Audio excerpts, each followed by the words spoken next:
Hello guys, welcome to a new edition of React Today. You can tell now that the new kids on the block have arrived, and there's plenty of those guys right there. It's mating season.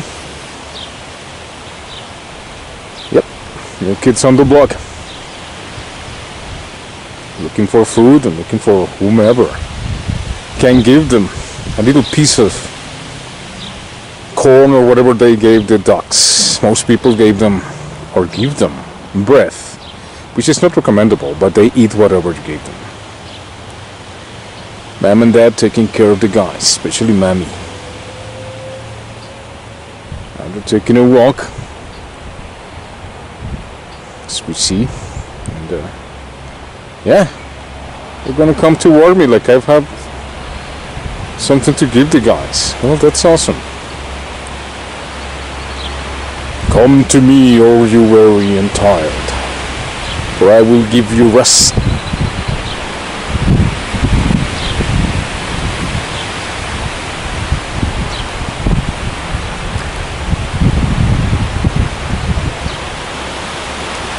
It's a hard season, it's a hard time, it's a hard epoch in history.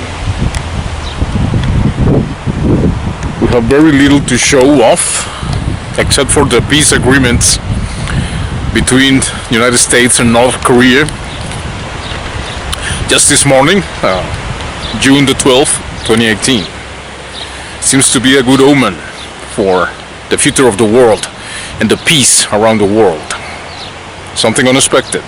Let's hope that Mr. Trump and his consigliaries, or the people that advise him in government, don't break this pact like they did with the Russian nuclear proliferation weaponry in the past. We have the chance to make it better. I mean, in the world, to find peace in the world and to do the things that we ought to do in order to find the respect the worlds deserve in terms of greenhouse gases and summits. As we all know, the G7 has been a failure for the United States.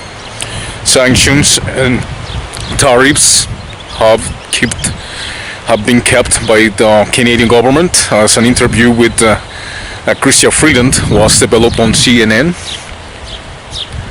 always with the favorite word that CNN and MSNBC can use, and Fox and others, which is war, a tariffs war, which has become that now that the United States, within their policy, which is America first, wants to protect only America from all kinds of trade and commerce all around the world, regardless of Europe and the other countries that are being affected by these unilateral decisions taken by the government of the United States.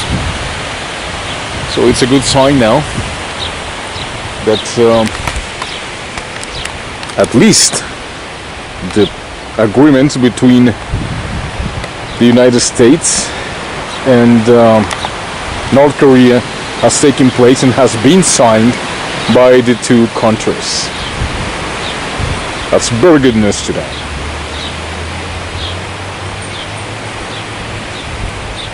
Let's start out with what your Prime Minister said. Very, very harsh discussions, harsh words this past week, saying that there is a turning point now in the Canadian-U.S. relationship. What does that mean? Well, first of all, Dana, it is very nice to be with you. Thank you for the invitation. I stood beside the Prime Minister when he made those statements, and they were strong statements, because I think what it's important for Americans to understand is the justification under your rules for the imposition of these tariffs was a national security consideration. Mm-hmm. So what you are saying to us and to all of your NATO allies is that we somehow represent a national security threat to the United States.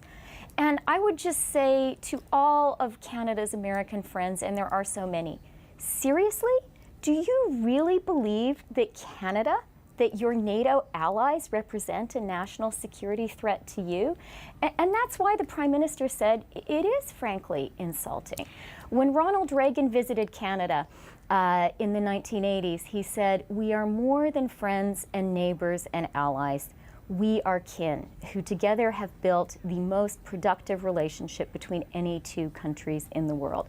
That was Ronald Reagan, and that's how Canadians feel. And so this is a really sad time for us. We are hurt and we're insulted. You mentioned the fact that the Trump administration is defending the tariffs, citing national security concerns. The reliance on steel from other countries limits the U.S. ability to produce military equipment should the need arise.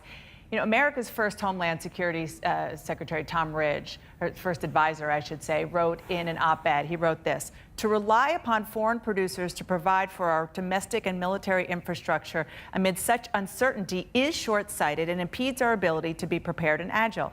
Steel capacity is not something that can be replaced at the snap of a finger should allies become unreliable or our enemies disrupt the supply chain." By way of context, Tom Ridge is no huge fan of Donald Trump. And also, I think what he and others are arguing is it's not so much that they see Canada as a security risk, is that the United States has to be more self-reliant. Well, look, what I would say there is this is an unprecedented use of Section 232, which is the national security consideration under which these tariffs are being levied. As a matter of U.S. law, Canada is considered a part of the national defense industrial base. We have been allies and have been working together for 150 years. When Jim Mattis unveiled the National Defense Strategy at the beginning of the year, Secretary Mattis, the Secretary of Defense, he said something really powerful, which is that history proves that nations with allies thrive. That is 100% true. And so I would just really say to our closest allies in the world, you, the United States, please think hard about the message you're sending to your closest allies. Well, you know, in response to the U.S. decision, you announced a series of retaliatory tariffs, not only on American steel and aluminum, but also a variety of consumer goods, coffee, whiskey, tablecloths. You called it the strongest trade action Canada has taken since World War II. Are the U.S. and Canada in a trade war? You know, Dana, I prefer not to use that kind of bellicose, militaristic language when talking about trade, but this is the strongest trade action Canada has taken since the Second World War. It is perfectly reciprocal and balanced, so this will be a dollar-for-dollar retaliation. Our action is legal under WTO rules responsively. And I want to point out that the U.S. action, which provoked this Canadian response, is illegal under the rules of the international trading system. So if you wouldn't call it a trade war, what would you describe as going on here, that the countries, U.S. and Canada, are imposing new tariffs on one another? Well, you know what a word that I would not use to describe it, Dana, is a trade discussion. I've now heard a few people, including people you've been interviewing, try to term what's happening between Canada and the U.S. And it's not just Canada. This is also the EU. This is also Mexico, as a trade discussion. So what is it? And that is to minimize something very, very serious. This is not just about words. This is about actions, and it's about actions which will hurt everyone. First and foremost, actually, American companies, American consumers. Canada is the single largest market for the United States, larger than China, Japan, and the UK. So if it's not a trade combined. war and it's not a trade discussion, what is it? It is, well, you know, part of the issue here is it's allegedly not even about trade, right? We started our discussion describing the extent to which this is allegedly about a national security consideration. So I would say it is a very grave difference between the closest allies of the United States and the U.S. around both national security and the global economy and the rules for the global economy. Let me ask you a question from the point of view of President Trump. He made really clear during his campaign that his worldview is America first. And he's following through with that by He pulled out of the Trans-Pacific Partnership, the TPP, the Paris Climate Accord, the Iran nuclear deal, and now he's doing this. So he would ask, what's wrong with putting America first? What's your response? Well, it is obviously up to Americans and American leaders to judge what are good policies for the American people. But I can say very clearly that this particular policy, the imposition of tariffs on Canadian steel and aluminum, is going to hurt Americans first and foremost. And it is going to hurt all of those American companies that need Canadian steel and aluminum and will now face higher prices and will therefore be less competitive. It is going to hurt all of those American consumers who will have to pay more. And the retaliatory measures, which we have been compelled to take in response, those will also hurt. And I really regret that, but that is the reality. We know that beggar thy neighbor policies don't work. That was the lesson of the 1920s and the 1930s. This is now not just about Canada and the US, it's about the US and all of its closest allies. And I really hope people will take some time to reflect on the lessons of history and not go down that path again. Canadian Foreign Minister Chrystia Freeland, thank you so much for joining me this morning. Appreciate it. Great to be with you. In the meantime, people keep on dying in the Gaza Strip. As we all know, it's a regular occurrence according to the policy and the foreign policy of the Israelis and Israel. And as Netanyahu in 1996 said, there's no way that in my time as a prime minister we will never give the Palestinians a state. The same with Shimon Peres, the prime minister of Israel before him. It is very sad to accept that the United States and the European Union has not the best relationships right now. The European Union has manifested that it doesn't trust the United States as much as they do in the past, and the relationships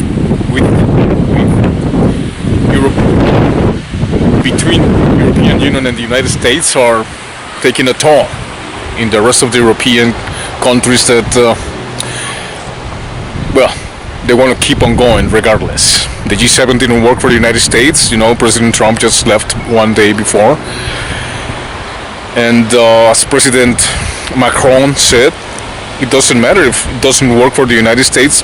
We can keep on going as a G6. It's not necessary for the US to be with us.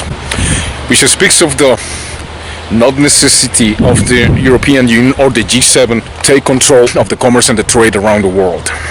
In any other issues, it has become something that is not relevant anymore in the world right now. The same is happening with the United Nations for more than a decade or two. So apparently all institutional organizations that were created in order to find peace and understanding amongst the countries in trade and commerce, and what it has to do with the peace treaties regarding especially North Korea, but also with the Palestinian people. It's not happening right now. This year's G7 summit in Canada is being dominated by divisions. Not only is there resentment over America's new trade tariffs, but Donald Trump's sowed further discord by suggesting Russia should be reinstated to the group. The proposal has split the allies, though they've agreed to keep it off the agenda for this year. Here we all agreed that a return of Russia to the G7 format summits can't happen until substantial progress has been made in connection with the problems with Ukraine. Canada's position is absolutely clear that there are no grounds whatsoever for bringing Russia with its current behavior back into the G7. Before any such conversations can take place, Russia needs to change its approach. In the G7, which used to be the G8, they threw Russia out. They should let Russia come back in. As for the presence of Russia in the G8, we will see. For sure, Italy was traditionally a supporter of the Russian presence in the G8. The divisions were already on display before the summit. Global leaders joined together to denounce Trump's tariffs on steel and aluminium imports from Canada and the European Union. They vowed retaliation. with the EU raising the matter at the World Trade Organization. But despite the tension, Trump joked with the Canadian Prime Minister about the issue. Justin has agreed to cut all tariffs and all trade barriers between Canada and the United States. Trump was referring to $16 billion worth of retaliatory tariffs by Canada. And despite the light tone, the Canadian Foreign Minister reaffirmed the country's position against U.S. tariffs. Samira Khan now takes a closer look at the divisions at the G7. Over the past couple of days, the world has witnessed increasingly tough talk from the American president, who's clearly set on forcing Canada and the Europeans to accept his administration's stance on trade. All of these countries have been taking advantage of the United States on trade. We have to straighten it out. He's launched stern challenges to his counterparts on Twitter, which, needless to say, hasn't been well received in diplomatic circles. Trump has abandoned the traditional etiquette of not openly criticizing other attendees, even attacking the host of the summit, Prime Minister Justin Trudeau, as well as French President Emmanuel Macron. Prime Minister Trudeau is being so indignant, bringing up the relationship that the U.S. and Canada had over the many years and all sorts of other things. But he doesn't bring up the fact that they charge us up to 300% on dairy, hurting our farmers, killing our agriculture. It doesn't stop there. It's emerged that no meeting with British Prime Minister Theresa May will take place, even though such a one-to-one on the sidelines would normally be customary. To top it off, the White House announced Trump would cut his visit a day short to arrive early in Singapore for his meeting with North Korean leader Kim Jong-un, showing a certain lack of respect for the G7 itself. A far cry from Obama's experience at meetings in the past few years, a virtual love fest for all concerned. But Francis Macron said the show would go on despite Trump's unorthodox behavior. Maybe the American president doesn't mind being isolated today, but we also don't mind being six if need be. So with so much uncertainty emerging from the clash of opposing views in Quebec, the outcome of the meeting is very much up in the air. The personal relationship between European leaders and the US president is bad. And there are no ideas, because of the subjects we are talking about, that these relations will be better. We have not only trouble with the tariffs, we have trouble on almost every subject, and I think the rift between Brussels and Washington, the European Union and the United States, will become bigger and bigger. Amid the divisions, the summit has been accused of becoming increasingly irrelevant to the New World Order. Last year's meeting described itself as a gathering of the world's most important industrially advanced democracies. This year, that was changed to 7 of the world's advanced economies. Now, the economic world order has changed since the summit first gathered in 1975. The G7's share of GDP has seen a steady decline since the 1980s. In fact, it's plummeted from 50% to just over 30%. And some of the world's largest economies, including China, India, and Russia, are not represented. Jeffrey Tucker, the executive editor at Laissez-Faire Books, thinks that the G7 is actually losing its relevance. Especially not one that's just the G7, which excludes China and Russia, as Trump himself put it out. It doesn't even constitute, if you believe these figures, not even half of the world GDP. It's no longer a relevant body, even in the sense that they believe. There's a more fundamental problem here. The world economy is increasingly decentralized and integrated in a way that eludes control by anybody, any G, whether it's G7, G8, G20, G200. The big topic of discussion is Trump's crazy trade war stuff and his demand for national production and punishing other countries and disrupting trade routes and raising prices. This is all very dangerous behavior. And to the extent that something like the G7 could contain that problem, it's really hard to know whether or not in the future these kind of governing bodies are going to have much relevance to the way the world economy works. Yeah. Another issue is that elections. Second round of elections in South America, Colombia. The far right has, according to the polls, which are lead by enterprises and journalists that work for the far right, which own most of the media chains there in the country. So it's very obvious that the polls will always give the right-wing candidate the lead. By saying this is that it's not necessarily true what the polls said. In favor of the far right, Mr. Ivan Duque, 56% according to these, of course, tilted far right owners of the main media in the country. When we have seen, if you have followed, like in RT, like in Al Jazeera, BBC and Deutsche Welle, the manifestations are in favor of the far right. But when you see the interviews to important journalists, important people, investigators that have followed up the last 10 years of elections in the country, Colombia, they have found out in their explanations in this mainstream media, Deutsche Welle, BBC, etc., that the truth is different. According to the manifestations and the assistance of populations, for the centered left candidate, Mr. Gustavo Petro, they speak of other polls. They speak to the people in ways that polls cannot never measure. Plus, they have not ever explained what is a poll and how they have been measured, what is the margin of error, all that stuff. It's never explained by the polls themselves or by the broadcasters that speak about the percentages of favoritism for the far-right candidate. In other words, it's very probable, like it has been proven before, in 2014 and in March this year, that fraud can be, if not the only way for the far right, whatever it takes to win these elections. I hope it doesn't. None of the candidates who ran in Colombia's presidential election received enough votes to win the race outright Sunday, so now the election will head to a runoff. Right-wing candidate Ivan Duque came in first place with 39% of the vote, and leftist Gustavo Petro secured 25%, earning him the second-place spot. Both candidates failed to win the required 50% of the vote to avoid a runoff, so Duque and Petro will face off next month. The presidential election was the first since the government and the Revolutionary Armed Forces of Colombia reached a peace agreement ending a decades-long civil war. And the two candidates have very different opinions on the deal. Petro says he supports it, but Duque openly opposes it. The runoff vote will take place June 17th.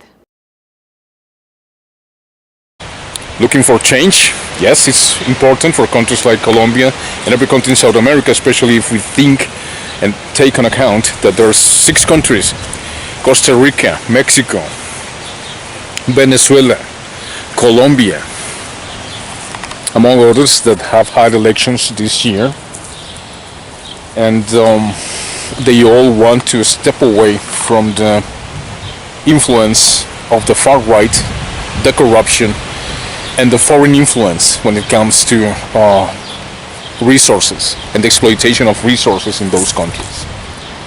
The assassination of human rights leaders and the disqualification of, according to the UN, 193 countries, 196.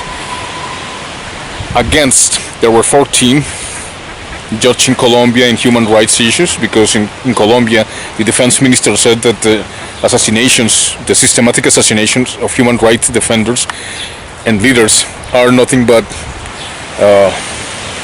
struggles and queries of skirts, that these guys maybe start flirting with other girls and they got killed because of that, and that's an irresponsible thing to say by the defense minister of the country. So the UN disqualified Colombia in that matter, in human rights protection, because Colombia still is leading the assassinations of social leaders, human rights defendants and watchers, and union leaders. And that's going to multiply if a far-right government takes over in Colombia. Very dangerous situation for the country.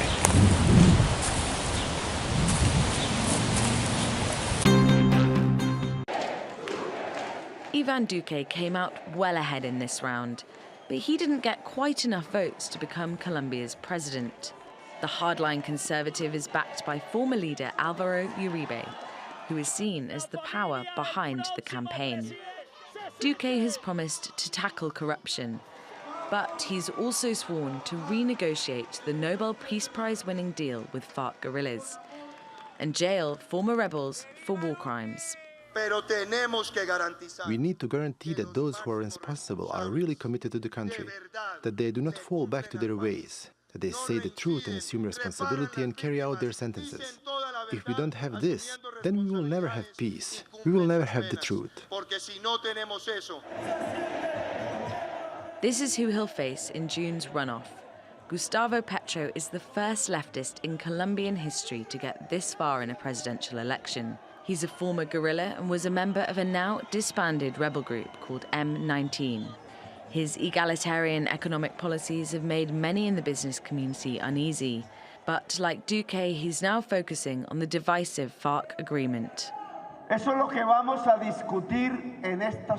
This is what we're going to decide at the ballot box in 15 days. Do we return to violence or build peace? We have given it our all. We're not playing with fire so as to have a Colombia that is in peace. With so much at stake, voter turnout in this election was high. I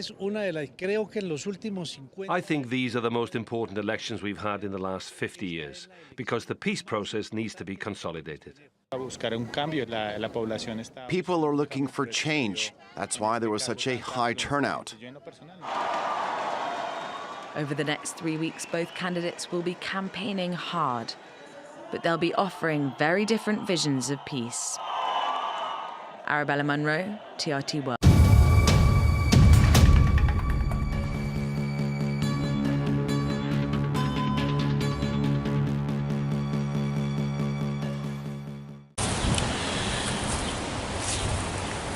Well, let's hope that if things go like they're going right now, the Third World War will be postponed for another year or two. Like I said, in 2016, I don't give the world more than 5 years before nuclear war will begin, might begin, very possibly. Okay?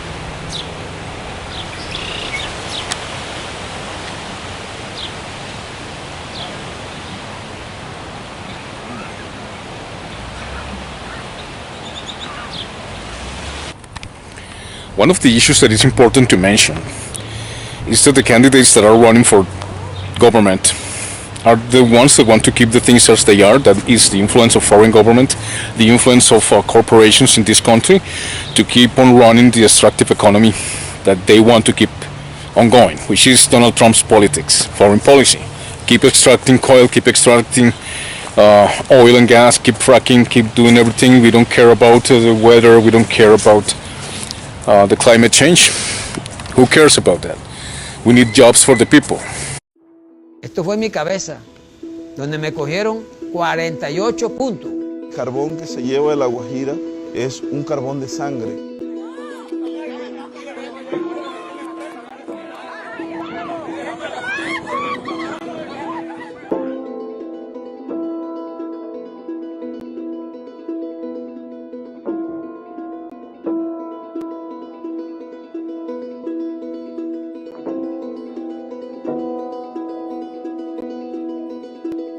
Estamos pagando con nuestra vida, estamos pagando con nuestra cultura, estamos pagando con el peligro de extinguirnos simplemente porque defendemos nuestra vida y defendemos este pedacito de tierra que nos daba de qué comer.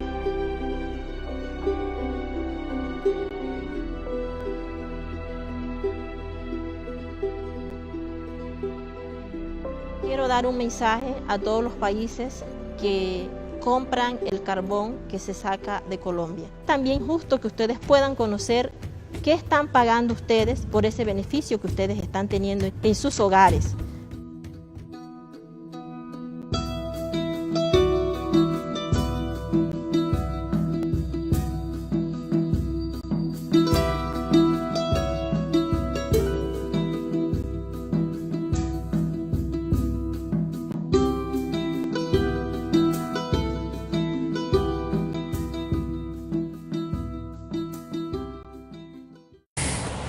I think that we are smarter than that. Economy right now has reached points in which we're going to have to live without fossil fuels, whether we like it or not, whether Trump likes it or not. And as you can see, Donald Trump is being left behind by the European Union. And big time. That's it. They don't care. The United States, but the United States still has a lot of power in the European Union relationships. But as Canada mentioned with Chrystia Freeland, forget about it. Don't use the word war when it comes to trade. But is that what you want? Sure. So the tariffs for the United States are 25-16%, and we're talking about against the United States, and we're talking about $16 billion trade between Canada and the United States. 16 billion, that's a lot of money. And it's going to affect the United States of America more than anybody else, and the rest of the world's economies, of course. So when we see that this globalization program is trying to fit by force, oh, you don't like the way we say it has to go? Well, sanctions. So European Union said, okay, sanctions to you too. So for many of you that have followed these crazy unilateral moves by United States and Israel mainly, well, it's not going to work for the United States.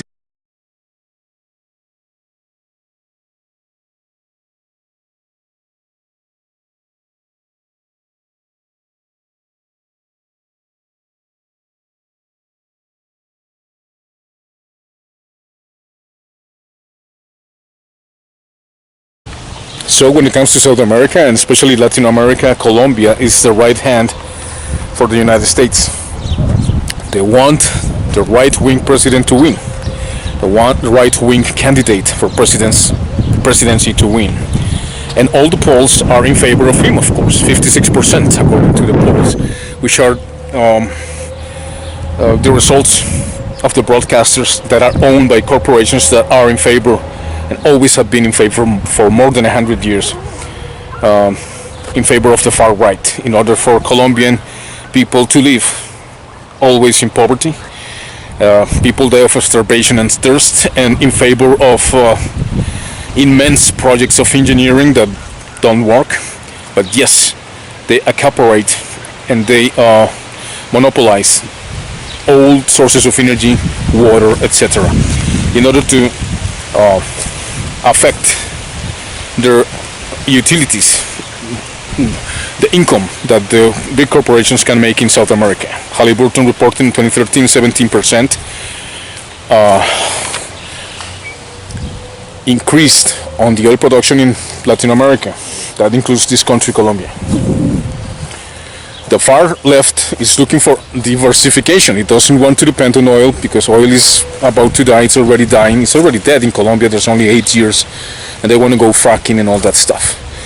Assassinations and human rights leaders are being assassinated. They just lose in the United Nations all credibility regarding that, but the United Nations gave them a slap in the back. I think the United Nations and the International Court of Justice is doing nothing about it.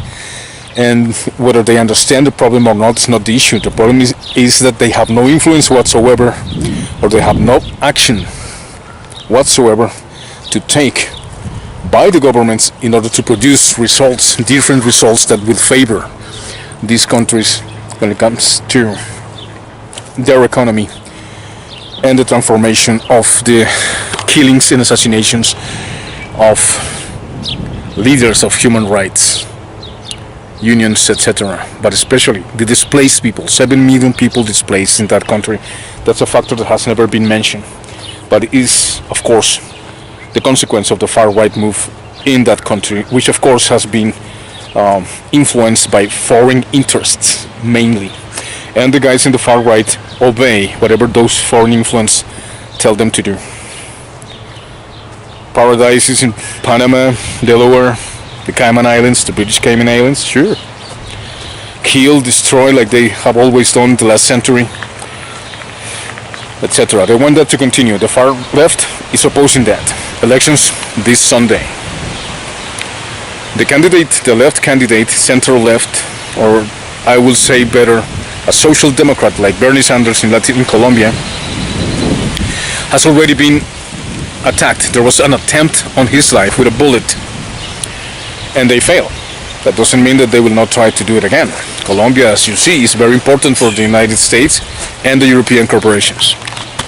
But the people is tired and sick of being dominated for 525 years still after Christopher Columbus discovered America. It's unbelievable that in 525 years the powers that be have not found another way to deal with the issues of the world but through war. Exceptionalism. The British feel exceptional themselves, the Americans feel exceptional themselves. Each power and imperialism believe that they're exceptional themselves because of their power. But the point is, how come a power and a civilization so high in technology as we believe we are can only understand war as the means to gain, as the means to make peace in the world, peace, and as the means to, or the only way to find an equilibrium with the third world countries? It's not going to happen. Now that China, Russia, European Union are stepping behind, leaving behind the United States in many aspects, it's not going to be that easy. The United States is still a powerful country, it's still the most consumer, the best consumer in the world. But these communities are understanding that these kind of economies are not working for the world, and especially politicians are going to insist on keeping the things as they have been. Slavery, 30 cents an hour there in Bangladesh, so you can put a new jacket, etc. like that. And systematic assassinations of peoples all around the third world countries, it's a must for them. At this point in history, politicians, peoples, countries have proven, like in Brexit, like in Scotia, like in Colombia with the plebiscite, that that's not going to happen anymore. And if we don't do it, we're going to destroy ourselves. So it is important for all citizens to take part in politics. The most dirty, the most prisoner aspect of humankind, politics, mixed with capitalism, and you have a bomb right there. To the point that, well, if the United States keep on attacking Syria, Russia is going to have to do something about it. And if they still do it, we citizens have to say something about it. We have to communicate to the mass media that we don't agree with this. Do you? Because I don't. My feelings of guilt and shame, these are things that I am not proud of. I find it hard to speak publicly about them, you know, and to tease out what was right from what was wrong.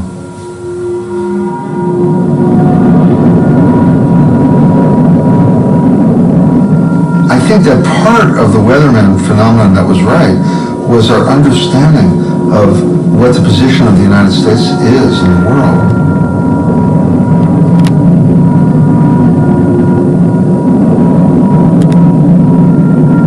It was this knowledge that we just couldn't handle. It was too big. We didn't know what to do. In a way, I still don't know what to do with this knowledge. I don't know what needs to be done now. And it's still eating away at me just as it did 30 years ago.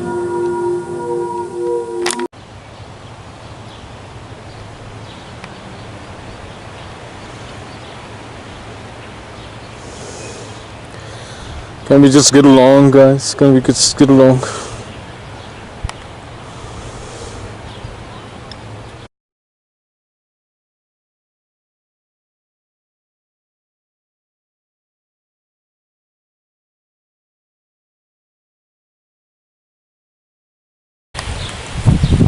see you next time, the next edition of React Today.